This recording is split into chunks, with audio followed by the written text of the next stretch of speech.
नाशिक महानगरपालिका निवडणुकीच्या पार्श्वभूमीवर सातपूर परिसरात कायदा व सुव्यवस्था अबाधित राहावी यासाठी सातपूर पोलीस ठाण्याच्या वतीने संपूर्ण सातपूर भागात पोलीस वाहनाद्वारे रूट मार्च काढण्यात आला।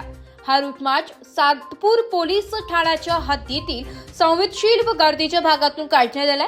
वरिष्ठ पोलीस निरीक्षक प्रकाश अहिरे यांच्या मार्गदर्शनाखाली हा रूट मार्च यशस्वीपणे पार पडलाय। यावेळी पोलीस अधिकाऱ्यांसह पोलीस कर्मचारी मोठ्या संख्येने सहभागी झाले होते।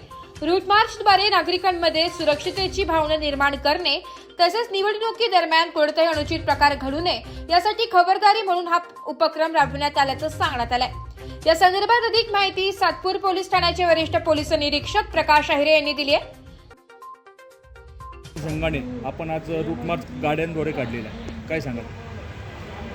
माननीय पोलीस आयुक्त नाशिक शहर यांच्या आदेशान्वये व मार्गदर्शनाखाली आज झोन 2 हद्दीमध्ये इंदिरानगर पोलीस स्टेशनपासून इंदिरानगर, अंबड, MIDC आणि सातपूर पोलीस स्टेशन हद्दीमध्ये चारही पोलीस स्टेशन मिळून आज संयुक्तिकरित्या मार्च काढण्यात आला होता। संमिश्र भागामध्ये व गर्दीच्या भागामध्ये वाहनांचा ताफा घेऊन अंमलदारसोबत घेऊन पोलिसांनी आज मार्च काढलेला आहे।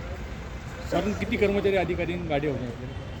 एकूण 10 गाड्या होत्या आणि संपूर्ण पोलीस स्टेशनचे वरिष्ठ पोलीस निरीक्षक सोबत होते, तसेच पोलीस अंमलदार आणि PSI दर्जाचे अधिकारी होते।